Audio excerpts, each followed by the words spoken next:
Hi everyone, this is Living for the Weeknight, and in today's episode we have Jessi Dietrich. Jessi is from Louisville in Kentucky, in the States. Yep, I got that the right way around. I was just making sure it wasn't Kentucky and Louisville. It is the state of Kentucky after all. But I digress. And she's someone I met on my study abroad in Spain in 2015 in a place called Getafe, which is just outside of Madrid.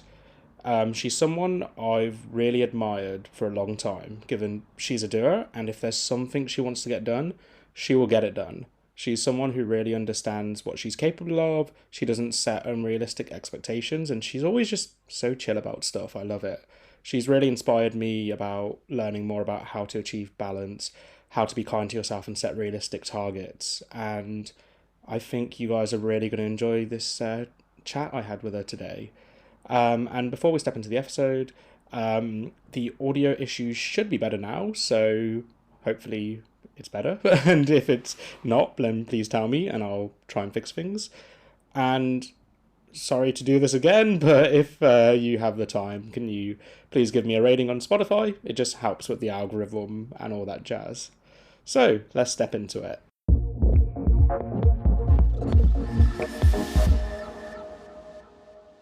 Tell me, Jessi, who are you? What do you do for your main work that pays the bills?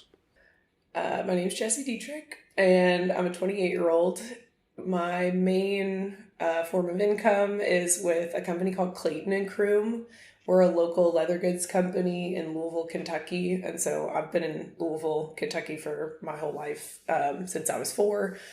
I've only moved out of this city twice. One was for the Madrid Erasmus for 6 months, and then the other was to teach English in Malaysia for a year in 2017.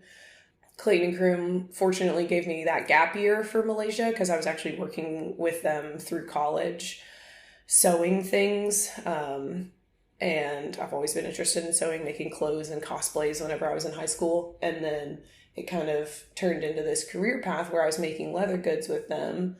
And once I graduated college in 2016, I went full-time with them alongside our sales representative, Parker, and both of us still work there, so that's pretty cool. As one of their first employees, and was with them full-time until the end of 2016, took the gap year 2017, came right back, and just kind of hit the ground running with them again. And I've put on many hats for them since then because I've been working there for a total of like 7 years. So currently my title is Director of Production Planning and Quality Control.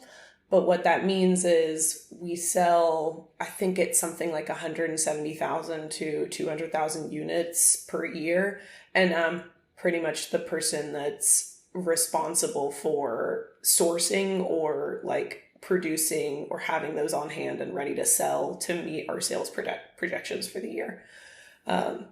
Wow, that sounds pretty mad. That does, because I remember you telling me all these years ago when you were starting out with them, and it seems like the company's grown like really fast in the span of what for a company is not that many years. Yeah, I mean, since they hired me and Parker as the first full-time employees in 2016, we're 7 years from that and we're at 72 employees. That's cool. And like one thing I actually wanted to pick out from what you just said is I found it super interesting that you talked about how you like sewing, how you have been like designing cosplays since from when you were younger. So like, have you always found that there's been a creative part of you, like always since growing up? Oh, yeah. Me and my mom started sewing together when I wanted to make anime cosplays for Halloween costumes because I didn't quite know what cosplay was. And then that was when I was like 14, and then took sewing classes in high school because of that. And even today, like, even though I don't touch any of our goods and I'm like not hands-on in production anymore for the leather goods company, that afforded me more time outside of the job to like pick back up cross stitching or hand embroidery or some clothing making outside of work now that I have the bandwidth because it's not my full-time job to sew stuff. So you're actually doing even more other creative stuff than I realized outside of your main job. Like Yeah. what sort of like clothing making are you doing at the moment, or kind of, I don't know, what are you doing with it? Mostly cross stitching. I made a dress like a year ago. But I do hand embroidery just like while I'm watching TV, and then because it's so passive. And then recently I did a bicycle ride across Iowa, and so I made our like team sign that we would put on an 8-foot pole so that we could be visible to our camp. Like our campsite would set it up so we could go find our campsite. So just like little knick-knacky things for the most part.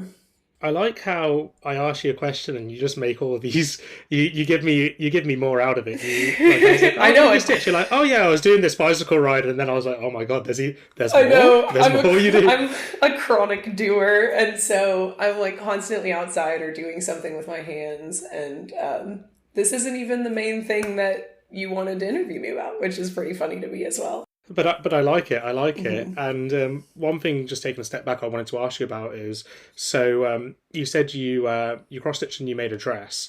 Was this for yourself, or just to make, or to sell, or did you have a Uh, purpose, or was it more something you did for fun?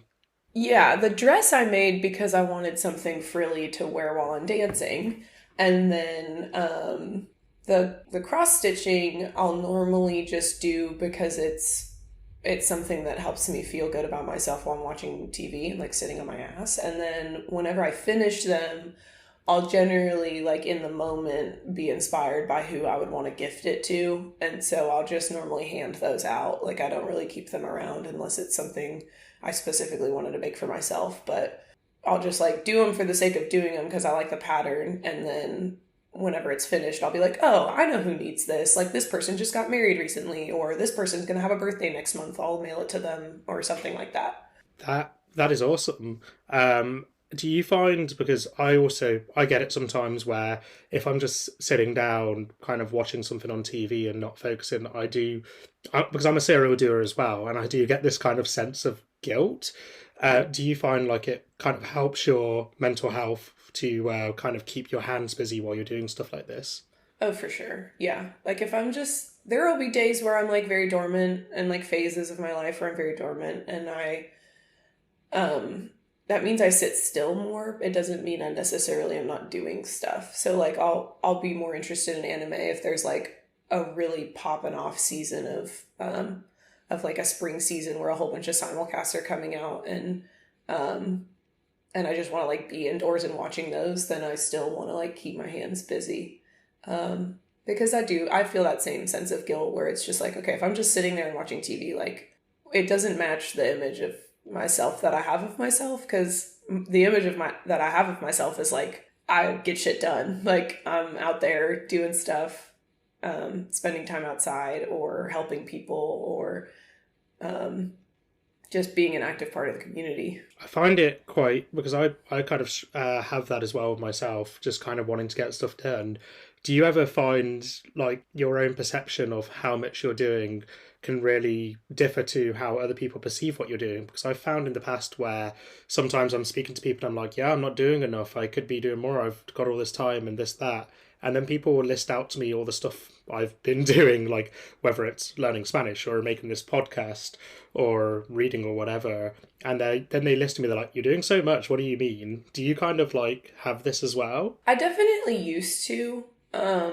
I've chilled out on it more in recent years. I think like ever probably in the last like 3 years.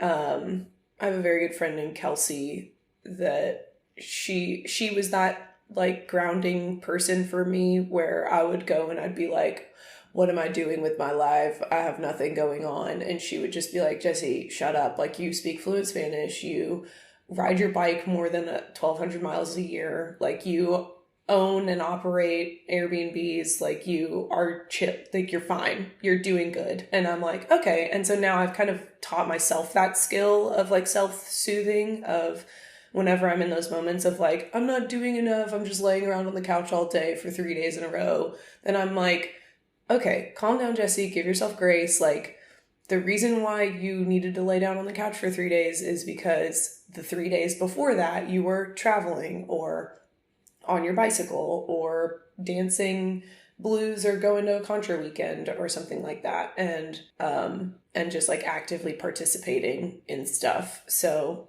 you gotta have the ebb and the flow. And so I'm able to kind of do that. But if ever I'm overwhelmed by it, I just reach out to Kelsey. Yeah, and I completely understand you there.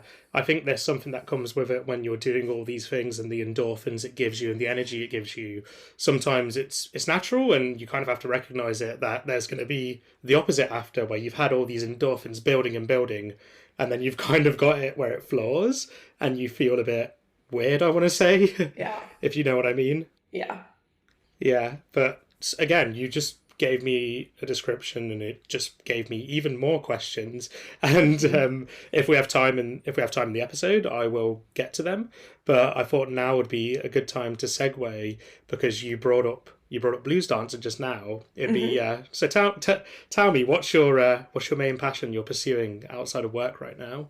Yeah, so my main passion and one that I've been investing a lot of time into since kind of the beginning of 2023 is blues dancing. It's a type of partner dance, like think ballroom positioning, but much more casual, in which two people are dancing together to blues music, traditional or more modern blues music. Oh, sweet, sweet. And how did you get into blues dancing? Well, I've been dancing in partner dances since high school. I started with a dance called contra dancing, which, if anyone knows what square dancing is, it's like square dancing but in long lines where you kind of like travel up with your same partner up a line and meet new neighbors and like dance in a different group of four throughout the song.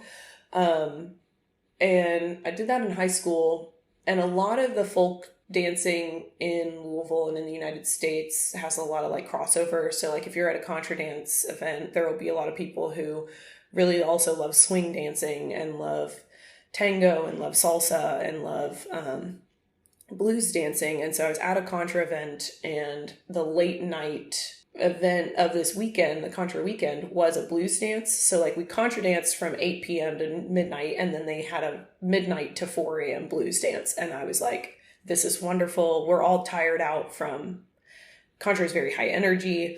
And then to have the blues dance afterward, it just like everyone was much slower. The music is just like a simple 4 count beat that's very slow. And so people were mostly just like slow dancing together. And I fell in love. I was just like, this is so intimate. This is so community building. This is such a safe space.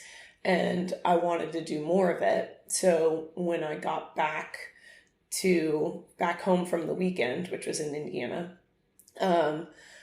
I started kind of putting feelers out there and like continuing to go to my weekly contra dance in town. And my friend Benny invited me to go to this blues dancing party in Louisville, because really the only scene for blues dancing was this house party that people would host. And it was in like this person's loft of their house because it had hardwood floors.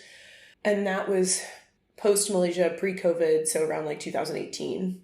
And I would go to these house parties, and there'd be like, 10 to 12 people. We'd switch partners. Like you'd basically just like, everyone would pool around the edge of the room, and then like a song would start, and you'd just like turn to the person next to you and be like, would you like to dance? And then whenever that song would end and the next person or the next song would start, you'd like break away from that partner and go find somebody else and ask them to dance. And it's all just like, you just interchange very fluidly, and it's really nice. And there's also been a really big push in the last few years to minimize like gender roles within dancing, in partner dances specifically, because often it's like the man is the masculine and the lead role, and the female is the feminine and the follow. And now it's like very not that. It's like anyone can dance any role. You don't even have to have a gender if you want to dance. Like you can identify as whatever and dance as whatever. You can identify as a man and dance the follow. You can identify as non-binary and dance both roles. You can just like switch from one song leading to one song following. You can switch in the middle of a song between leading and following. And that was really cool. So just really liked all the ideas and stuff being passed around in this house party. And the space became unavailable, and right around the time when I bought my house in 2019, and it also had hardwood floors. So I was like, well, come on in, let's host it at my house instead. And so people started meeting up at my house once a month to dance blues, and I would help with picking out the playlists and and helping to run it. Me and two other people like started a Facebook group for it and everything to be able to invite people to the house. And we would meet like once a month just to make sure everything was going smoothly. And it became like an actual like committee kind of thing and like an actual little group in that point in my mind, because I was like part of hosting it. We had a Facebook group, we had a little committee, and then COVID hit, so we stopped dancing. Oh, it's yeah, I could only imagine just kind of like the disruption that would cause for it, because what we thought at the start would not be such a long thing became a very long thing. And yeah, how did it feel for you having this thing you love doing that brought you a lot of joy to COVID hitting?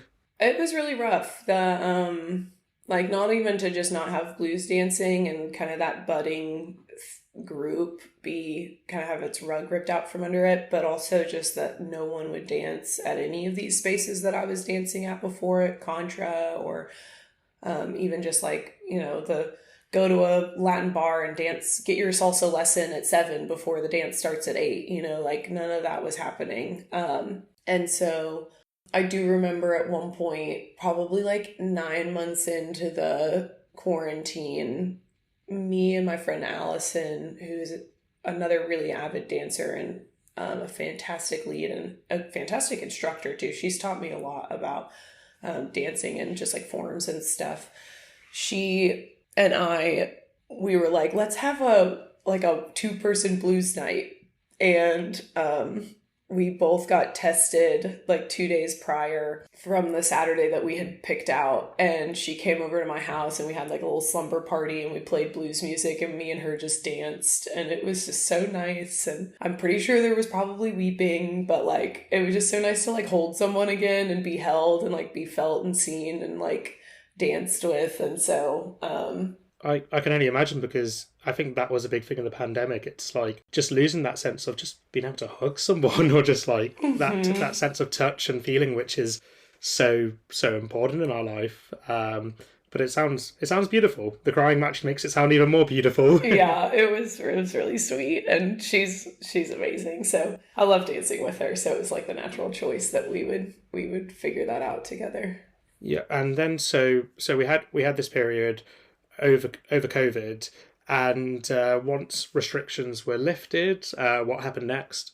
So restrictions lifted, you slowly started seeing more events get scheduled. The weekly dances for Contra come back. And in the beginning of 2023, I had gone to a Contra weekend in November 2022, and I was like, I'm pretty sure like 35 people left that with, or 35% of the people that attended that event left with COVID, which was kind of spooky. But we're all vaccinated. COVID is much less lethal than it used to be. So it was like 35% of the people got a head cold. And I was like, okay, well, I miss blues. No one has set that back up.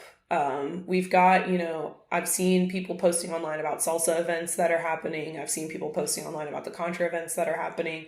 I've seen square dancing events come up.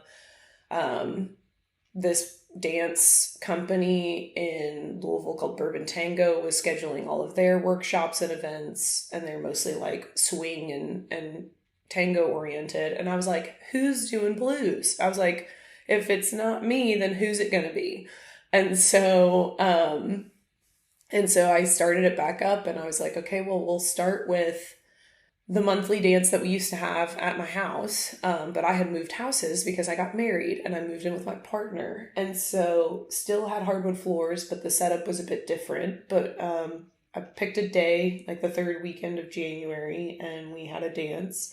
And 4 friends came over. Well, it was 3 friends and me, so it was 4 people in total. And we had our first blues dance of 2023, and it was lovely. And then we had the second one. We kind of decided, like at that time, that to make it consistent would be the best, because then people could build traction around the event. So we picked the third Friday of every month we dance. And so February came around, third Friday showed up. We had it at my house again, and 10 people showed up to the event, and that was spectacular because I was like, look, we doubled our numbers already. And my husband got home and he got a little pissed that he couldn't use his bathroom whenever he got home because there was a person in it. And I was like, okay, that makes sense. So then I was like, okay, well, let's pull the trigger. I'll try and find a space that we can dance out in public, or like a dance studio, not necessarily like a bar or something super public, but like not my house anymore. And so I reached out to this dance hall that is or it's a dance studio rather, but it's just up the road from my house. And they received us very well. They're a registered nonprofit community dance space as well, which aligned really well with what we were doing because we're super grassroots. We're not like, we're not pulling 80 people per event. So like we need something with reasonable rates for renting. And they were very friendly, very accommodating, had a good rental rate. And they were like, we can definitely put you down for every third Friday of the month. And I said, sweet. So then in March, we had our first out in the wild blues dance. And I'd revived the Facebook group that we had pre-COVID and started spamming it with some posts and saying like who was going to come and who would be interested, made a Facebook event for it. I developed my graphic design skills, I say with quotation marks, because I registered for Canva. It's like an online platform where you can that's what I use for my podcast. Yeah, so like you can easily edit the templates and stuff. So I made a flyer for the event and like put it out there in the world. Started an Instagram for the first time for the blues community. That we had kind of already registered for Facebook, but I just kind of transferred the name over to Instagram too, and I'm running that and putting flyers up there. And then all of this hype kind of did pan out because our first event in March was 38 people, which is like the most people I've ever hosted at a blues event. And the turnout was due to, people from other dancing communities coming out to try it for the first time, people who remembered it from pre-COVID and wanting to come out to another event, new partnerships and budding relationships with the people at Bourbon Tango and other dance studios where they teach like partner dancing, who were like, the more people are dancing out there, the better off we all are. So they came out and blues danced, and that was really fun. It felt very full and very warm. I wanted to ask, how did that feel, like getting this turnout of more people than you expected from like different backgrounds as well? Oh, it was amazing. It felt so good. The 4 people that had been at the January event and were all there, and they kept like coming up to me and being like, "Can you believe it? You did this." And I was like, "I didn't just do this. Like this has been all of us." And they're like, "No, like you did this." And I was like, oh, shucks, that's so good. I'm so glad I could just open a space for people to come and meet, and that they took me up on my offer, because I'd be out here blues dancing anyway, whether it's 4 people showing up or 38, but the more people I get to dance with, the better, Yeah, I love it because you've taken something you were passionate about, just you wanted your own space just to be able to dance again, and it's just turned into this thing where you're organizing and running it, and you're able to show this expression and love you have for dance with other people, and some people who may not have ever had the opportunity to get into blues dancing now do. So you should feel like super proud about that. Well, thanks. Yeah, I do. I've found that, at least in my experience, the most successful groups and communities like this that I participate in, instead of like running, but I just like show up to their events, have that sort of leader where like that person's going to be there doing it no matter what, whether one person shows up to do it with them or 0 people show up or 50 people show up, but they're going to be out there like riding their bike on that route, and you can come along if you want, or they're going to be out there dancing their dance and you can come out if you want, And then I wanted to ask as well, so you had that very successful night. And since then, have you kept up the blues dancing happening? And do you have any plans for the future with where you want it to go? Yeah, we've definitely kept it up. It's still snowballing, which is good. From that point, I was still scheduling the 3rd Friday of the month dance every month with Ombo Dance Theater is the name of the dance studio that we go to. And at every dance, we always have about 2.5 hours of dancing. We'll get a volunteer to make like a Spotify playlist for an hour of music, and then have a second person volunteer to do an hour of music. And then I always provide like a 30-minute slow dance microfusion set at the end. And in between those two sets, as we're changing DJs, I make announcements. And so most of the announcements are like, what are some blues or swing or other dance events happening over the weekend? How could you be more involved? And that I would always ask people if they wanted to volunteer for DJ sets. I also asked in those moments, like if anyone wanted to help be a co-host, because my bandwidth was around the third Friday of the month dance, and like anything more than that. And I wasn't necessarily like comfortable with the sustainability of it.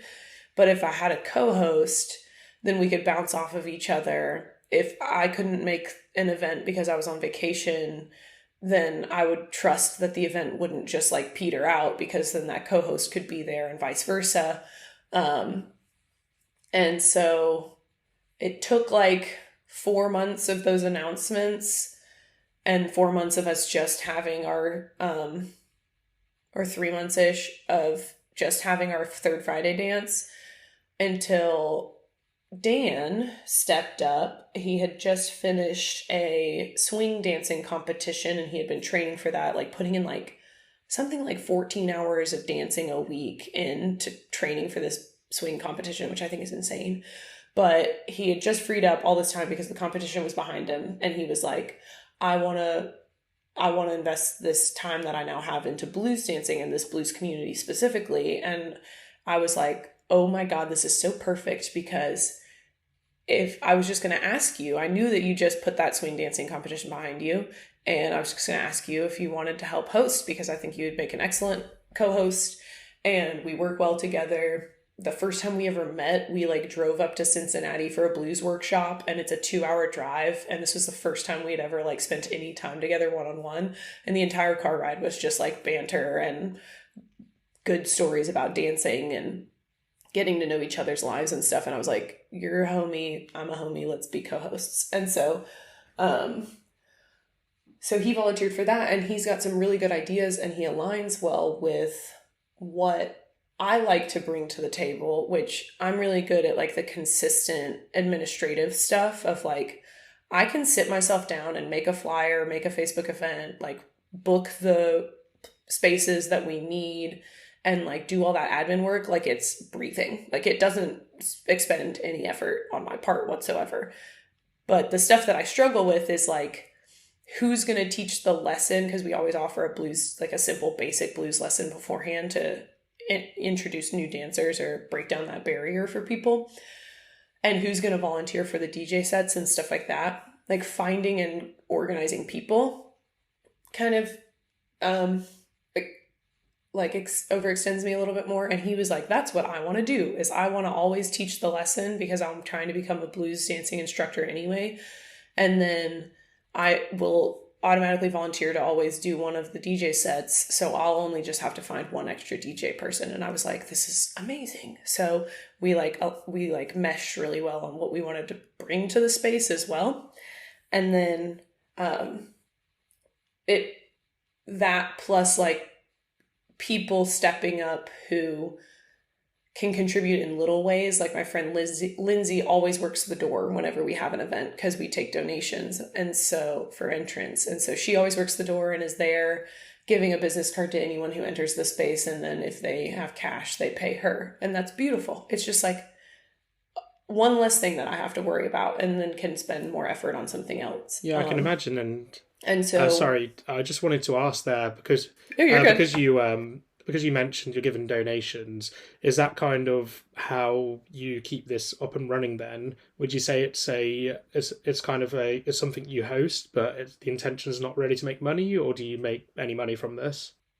Oh, absolutely not. I have no intention of making any money from it. And even from the outset, I was like, if the rental fee for the space is $100, and we only have 8 people show up and 5 of those people give a $10 donation. And so like we're technically negative $50. Like I'm at a point in my life where I'm comfortable enough, thanks to what I do and who I'm working for, that I have disposable income, and I'm very fortunate for that. And so like if I use that disposable income to invest in a community that I'm excited about, then like that's the obvious choice. And so I don't even really like I don't keep a ledger. I don't like um in terms of if we do have a surplus, it goes into an envelope, and then whenever I like open the envelope and notice that we have enough to book an instructor for a workshop, or maybe we could have a special like Christmas event with a live band or something like that, then like that's the only marker I have for like money. It's like how fat is the stack and what can I do with it? It's not like how can I reinvest it? It's not like how fat is the stack and what can I put in my bank account? It's how you can develop your passion, because this is truly a project Right. where it's not something you need to pay the bills. It's more, yeah, as you said, you're happy to outlay money to keep it going, to keep this community growing, and that's like a very beautiful thing within itself. And I guess, like, do you find, because you're not Yeah. bound by monetization with this, it kind of gives you freedom to be more creative with where you want it to go, how you want to structure it, what you want to offer? Yeah, for sure. Like we're just stepping into the space where some of our events will require like entry fees, but we always want to maintain like the asterisk, like caveat, small text of like, if you need financial assistance to make this happen, like personally message one of the organizers and we will like pave the way for you. Like we don't want money to be a barrier to anyone on being included in this community. It's interesting as well, because you've just told me all about this and it sounds like a full-time job to me, and all I've been thinking, given you've got a million other passions that you have told me about earlier in this episode, how do you do it? How do you balance it with your regular working life? Because this sounds crazy to me how you do it. I have a really, really well written and entirely too full planner. um, but no, the since I like what I said earlier with the administrative stuff doesn't take a lot of bandwidth from me. Like I said, it just kind of feels like I just make time for it. It doesn't feel like a lot of effort. But then with September coming up, we have a very full calendar. It's like the fullest we've ever had a month, where we're doing a live band meetup at a blues bar in Louisville today on the first Friday of the month. And then Sunday, in 2 days, there's a fusion event that Dan is hosting at Bourbon Tango. Then we'll have our third Friday of the month dance at our regular studio. And then at the end of the month on September 30th, we're going to have a workshop, like a 3-hour intensive kind of learn some more blues structure, and so that you can branch out from it. And so it's like, this is the first month where we've had 4 events on the calendar. And I am kind of I'm like living more in the moment of like, I'll like wake up on that morning and be like, oh yeah, there's blues today, instead of like looking forward to it, which is definitely a different sensation. And I know like not every month will feel like this, because there will be months where all we have on the calendar is our third Friday of the month dance. But um, I am finding that the more we snowball and the more events we put on the calendar, it's like that was part of the goal, was to like give people that next thing of like, oh, we just dance blues. When's the next time we can dance blues? It's in 2 weeks instead of in a month. Like, then we're going to build more community. But at the same time, I'm like, I can't really go to every event. And luckily, because Dan is such a good co-host, I don't feel the pressure to go to every event. So I'm probably not going to be going to the fusion night. But I will be at the meetup tonight, and then the third Friday dance in the workshop. Yeah, and I guess that's balance within itself, isn't it? Like, there is, of course, balancing your regular job with your passions. But inside the passion itself, as you're growing, it's part of the challenge, isn't it? Because you can't be everywhere at once all the time. Yeah. Yeah. So I make the flyers at lunch while I'm at work, and then I'll make the Facebook events on my phone, and when I'm on the toilet, you know, I'll post on Instagram like some videos of our previous event like once a week. Like that's kind of my own little personal goal, is just post a video once a week just to get something out there. And then So would you say, because I find the I find social media side of everything very interesting, because I find doing the social media aspect pretty hard with myself with the podcast, in terms of I'm still finding my feet in what it is I want to do with it, how often I want to post, and all that stuff. But how do you find balancing social media? Do you find like you've got a good schedule in terms of you kind of know what it is you want to achieve with it, or is it quite free flow in the moment? kind of both. The like with the flyers, I always try to get them out and available as soon as I have them ready, just so that people have that information on when our next meetup is, and like when our next dance event is. I'm not the best at it, but I try to set a rule of like, okay, if it's the third Friday and we just had the dance, by that Monday, I need to have the flyer made and up and like out on Facebook event, out on the Facebook group, and then out on Instagram. So that I'm pretty consistent about. But then like the stuff, because there's a month between the third Friday dances, stuff in that interim space of like content of trying to get people excited about these events, or like show people more about like what is blues dancing, or posting snippets, because I'll take videos at the events and like we have people sign a waiver to make sure that they're good with like their image being on social media.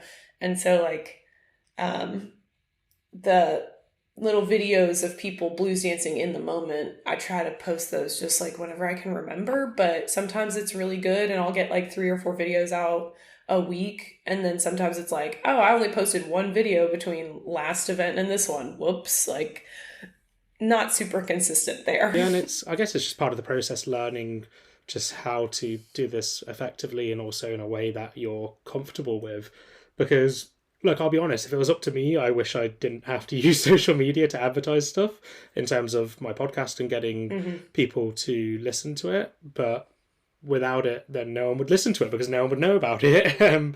So it's one of those things where you have to use, and it's quite, I find it interesting just understanding like how to achieve reach, how often to post, what I should post, because as you said before, like you want to generate excitement before coming to events, but you also want to inform people there are events happening. So it's like catering for people to get into it and come to events, but also catering for people who already go to the events. Yeah. Yeah. It's It is tough. And it even like some of the more established folk dances in Louisville still have a Facebook group, you know, like you have to tell people what you're doing or else they're not going to know. And so, I've also dabbled with, I created physical advertisements and stuff too, like printing out the flyers and posting them around town. And then I also made a little loyalty card, like a little business card on the back. It has 10 bubbles. And if you show up to 10 events, you get to like get in for free, which it's all donation based anyway. But I was just like, you know, like it has our information on it. It has our Facebook group on it. It has a little QR code to find us on social, and so I can hand those out when we're out at like the blues bar downtown where we're just showing up to dance and people don't know who we are. Like we can hand those out and hopefully get people to look us up. QR code's a really good idea. I've actually just written that down to, yeah. I'm in the process of making stickers for the podcast, and I'm like, oh, I should put a QR code on there. Dang right, you should. This is the thing that's always impressed me with you. When you do something, you do it properly and you make it sound really like, not, I don't want to say easy because I know you work really hard for it, but you sound like so assured with it and so calm with it. It's always really, really impressed me. And so that actually brings me to a question, which is, have you had any setbacks in the process of arranging all of this? I think because it's so casual, like not necessarily. Because I think I was I was very clear with the community, and I was clear with myself from the beginning that I knew what I could bring to the table if I was only doing this by myself. And that was, we would have a third Friday dance at Ombo Dance Theater, which was pre-established. Like, I found that space, and then why would I move? Um, and I was like, and then I just kind of put it on the community. Like, at those announcements and in the Facebook group, I would be like, if you all want more dances, someone has to step up, because this is what I can do, and this is what I'm happy doing, and this is what I feel comfortable doing, and this is what gets me excited. I'm also excited about the idea of dancing more and seeing you all more often, but if I try to do that on my own, I'm going to crash and burn, and then we won't have this third Friday dance. So I'm just going to keep doing that. And I would have been and at that pace, I could have done that third Friday dance for 2 years before finding a co-host. It just so happened that someone stepped up after 6 months. And that's great timing, because it does feel like such a short amount of time. So we haven't really experienced setbacks. I am curious what they would be in the future. But hopefully we're pacing well, that they're small in nature to begin with, and then and Dan's pretty drama free, and hopefully so am I. So hopefully we never get in any like fights, but we're cruising along so far. And pacing I just well. like that, the realism you have with it, where you understand what it is you're capable of, and you're not setting yourself to do more than you should. And I think it's such a healthy approach. It just makes it, like, to me, it makes it feel like that this is not the first thing you've organized before, because you've got, whether it's in a completely different capacity, it feels like you've got such a good understanding of how to organize, what it is you can do, but also like getting people to support you as well, which is an important thing to have in your life, to be able to reach out. Have you, before organizing blues dancing, have you done anything similar to this before?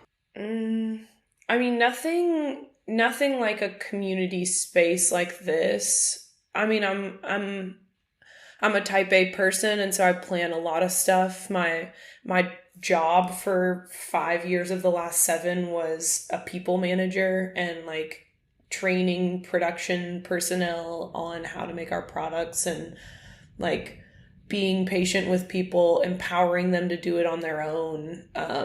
Like finding that way to be like, this is what I can do, and these are the boundaries that I have around like my job description, and this is what your job description is. So I have to get you to a point where you can do that job description, but like then you're on your own. And like, so possibly from work and from being a people manager, and then like I'm often the person where if we're going on vacation in a group, like I'm the person who plans our hotel room, where we're going to stay each night, stuff like that. And like but I'm not good at planning individual activities.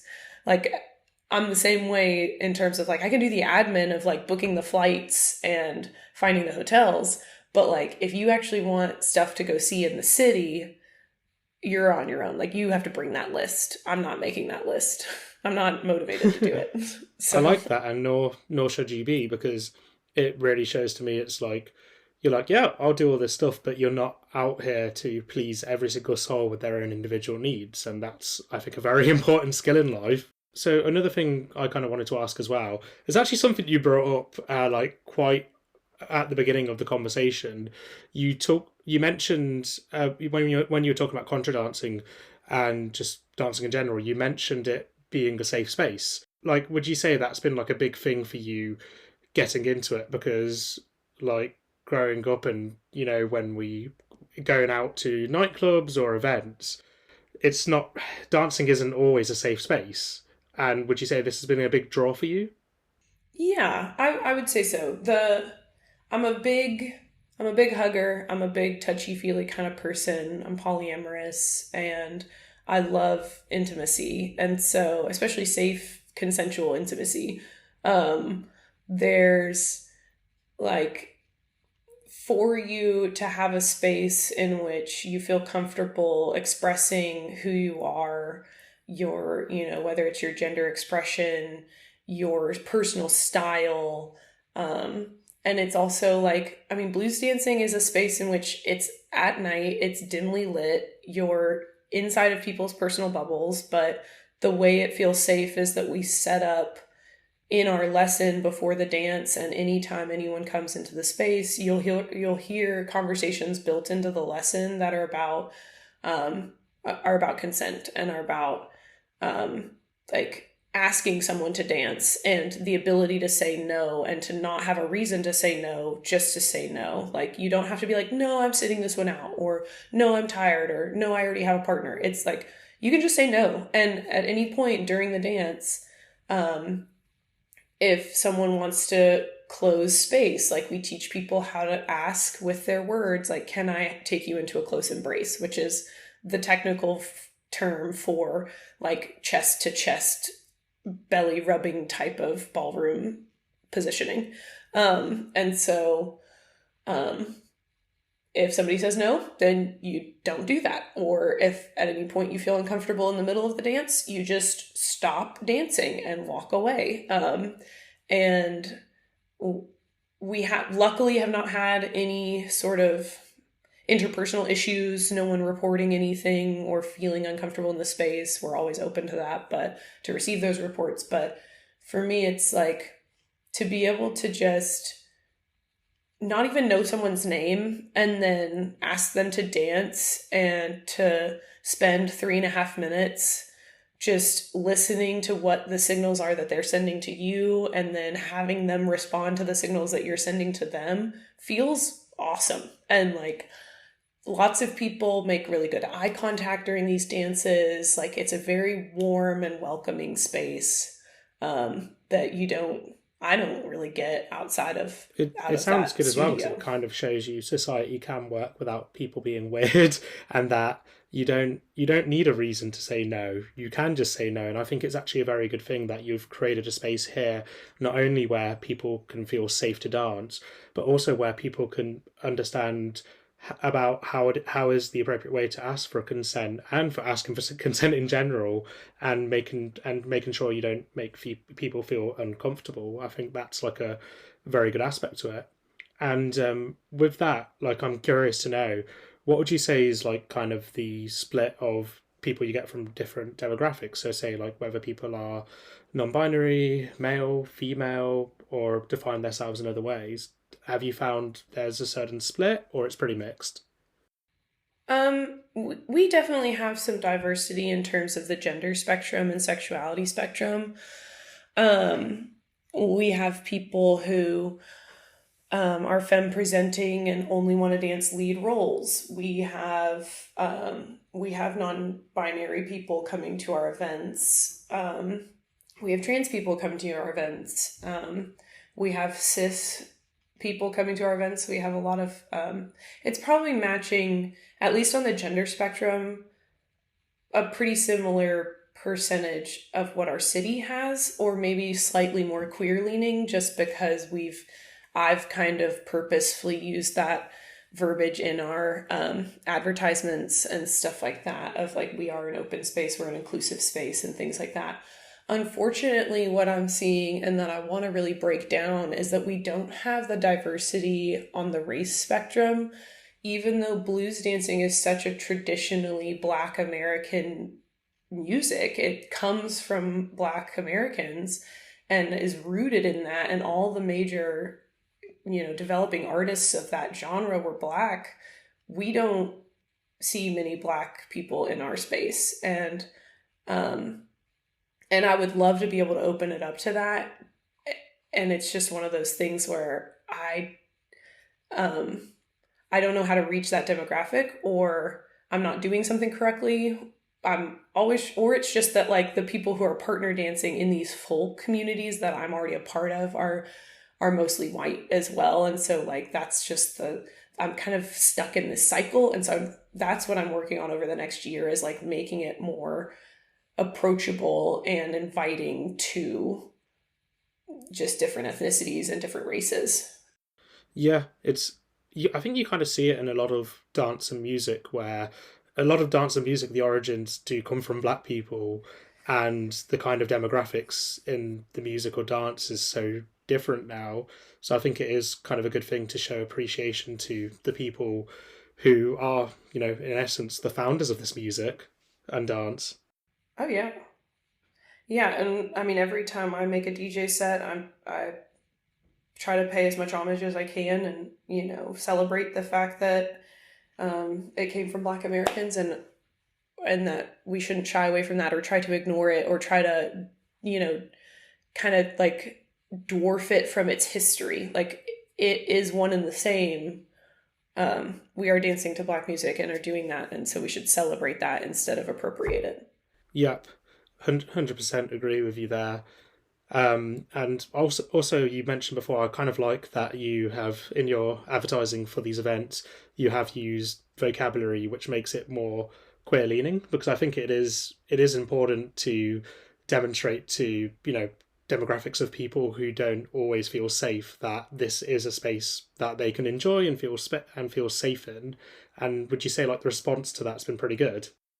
Yeah, I mean it's been a subtle response because I think it's been subtle language, and I think it just means that if those sorts of people are showing up to the events, then they're reading what I'm putting out and they're liking what I'm putting out, and so I take that as affirmation enough. 100%, 100%. So yeah, it still it still baffles me how you've organized this, because you made it sound easy. Like even when well, not easy, I know you work hard, but even when I asked you about how you achieve balance, but that kind of brought me on to another question, which was for people who are looking to achieve balance with their endeavors they're pursuing outside of their job, do you have any tips for them? I mean, I don't want to presume that I'm able to give tips, but I think that doing boundary work sets you up for success in life in general. And I came from a family that did not know boundaries at all. Like if you had a closed and locked door in our house, it was like, why do you hate me? And so, like you are allowed your privacy and you're allowed to have the different aspects of your life and you're allowed to not let them intermingle. And so like that to me is why it feels, I think, super comfortable, where like I have my job that I earn money at. And that is very different from this thing that I am organizing on the side and not doing for money, because they're two very different categories. And so I don't have to talk about blues and I don't have to invite my work friends to blues. Like I don't have to talk about work when I'm at blues, And it's just like, if you can just sort of do boundary work in your life, it helps with just setting expectations for yourself and not disappointing yourself and not feeling that shame spiral, as well as just like helping set up sustainable endeavors for the future because you don't burn out. That is a really good tip. Before you said you don't know if you have license to give tips, but that's a really good one there. It's just boundary work. It's the tip I had to give myself for years, so It's true. It's just it doesn't only stem to being able to balance your passions, but just boundaries in life with everything. It's important. It's very important. Would you say, because as we touched on before, you do these bicycle rides, you do charity work, you own Airbnbs. Would you say to like keep this all going, there's a lot of scheduling that goes into this?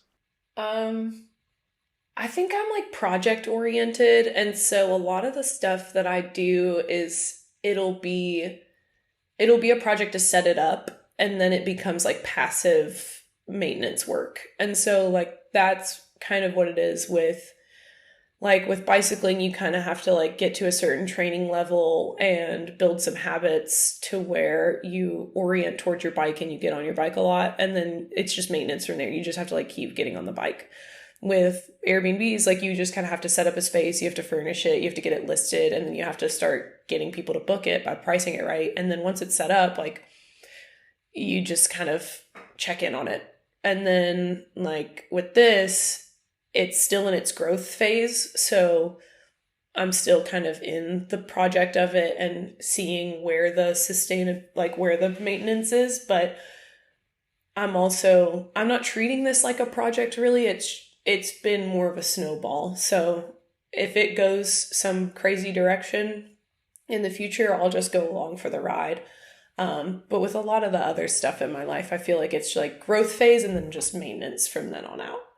I kind of like that because you just touched on very different things, but they all have those relatable aspects. Whether it is, as you say, doing bicycle riding, where there is the growth phase of, you can't just get on your bike and go and cycle into infinity. There is training that's required. There's stuff you have to do for yourself, and then after the growth phase, there is maintenance, as you talked about.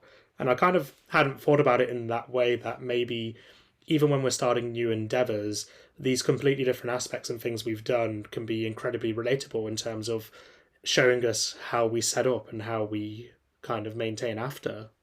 Yeah, like you could relate it to your Spanish learning of the growth phase is going to the lessons, getting to a point where you're conversational and that you could just talk with a random Spanish speaker as well. And then it's like maintenance from there. Like if you don't keep up with it as well, you're going to lose it. Same with like bicycling or same with the Airbnb. Like if I don't do that required maintenance, I'm going to just not get on my bike and then I'm not going to identify as a cyclist anymore. Or like if I stop using my garden, like I'm not going to be a gardener anymore. But like the main part of gardening is you have to plant all the plants first at the spring and at the beginning of summer, and then you just maintain it, weed it, harvest it in the fall kind of thing. Like, but yeah, if you don't go back and maintain it, you don't get any of the fruits of your labor. I love it. I'm actually right now. You like that analogy that I just made? I do. It's like, although I'm interviewing you for this podcast, I'm just literally writing these notes down in my separate section of my notebook of like, I should do this, or like just think about it more in this way, because I admit with this project right now, with the podcast, it is something I'm doing for fun, to be honest. Not bound by monetization. I want it to snowball and just see where it goes, and happy to go with it. And with Spanish as well, I'm trying to keep it up. I'm doing lessons while I'm in the UK, to maintain it. And if I think about my life, I think these are the first two things I'm actually really trying to keep going, rather than just starting setting up and then something happens and I just don't do it anymore. So it's part of a growing process for me as well. And yeah, even if there aren't even if I come to a stage where there are no listeners in the podcast, I'm kind of happy just to do the interviews because I'm learning. Yeah, yeah. And there's a growth phase for the podcast of like you have to figure out what recording service software you want to use. You have to figure out like what technology you may need. And that all like maybe at some point if you do start getting some sort of monetary gain from this, I don't even know what point that would be, like how many listeners you have to have, but like do you have to set up a nonprofit for it or an LLC like to register it so that your earnings are recorded? Like all of that is like growth stuff. Like it's like one big bundle of energy that you have to use. But then like the maintenance is schedule some interviews, process the audio recordings, edit your cover photos, and then that's the maintenance, and you get it posted consistently, and that's how you have, the maintenance is what actually drives listeners and stuff like that. Yeah, it's very true. And I do find that in the growth stage, part of the thing that's actually very enjoyable for me is that development and seeing that self-development in yourself. Like, first I thought, oh yeah, I'll just record a podcast and I can release it. And then it's like, no, you got to learn how to do cover art, you got to learn how to edit, you got to think about social media, all this stuff. But it's not a bad thing. It's not a bad problem to have. It's actually quite enjoyable to see something which you started thinking, oh, it would just be like this. It turns out that it's actually helping you develop in other ways that you could have never predicted. Right. I never knew I would be making flyers and stuff for blues dancing, but here I am. Here we are. Like, I never thought I'd be using Canva and doing digital art, but here we are. Yeah. As much as I know what you mean when you say graphic design, because I feel like when I'm using Canva, I don't feel like a true artist. Oh no. Yeah, it is not graphic design. It is editing a template. It's like this millennia's version of clip art on Microsoft Word. Like, it's... pretty much. But I think in generations to come, people will be like, "Oh, that generation, they used to do everything on Canva. We just tell AI what to do." But that's a different conversation for a different podcast, not mine. Yeah, you'll have to talk to a graphic designer for that one. Yeah, for sure, for sure. But I think that's kind of a nice segue to finish. Yeah, this has been great. Like, I feel like I've learned a lot in this session with you, and I've also learned so much about you that I didn't know. It really shows we're actually due a very big catch up, and this was a nice catch up within the podcast. Yeah, it was really good to hear your voice.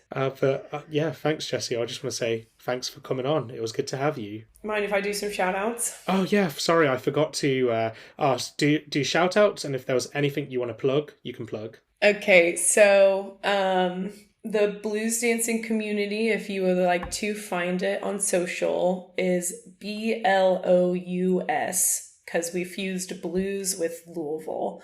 So BLOUS community on Instagram, as well as Facebook groups. You can search for that. As well as my company that I work for is Clayton and Croom, CRUM as in Mary E. So if you want to look them up and find some sweet leather goods, find them on Instagram or social as well. Love that. I'll tag those to the Instagram post when that's ready. I appreciate it. And I'll tag you. But yeah, thanks for being on, Jessi. It was good to have you on. Yeah, have a good rest of your day. Talk to you later. You too.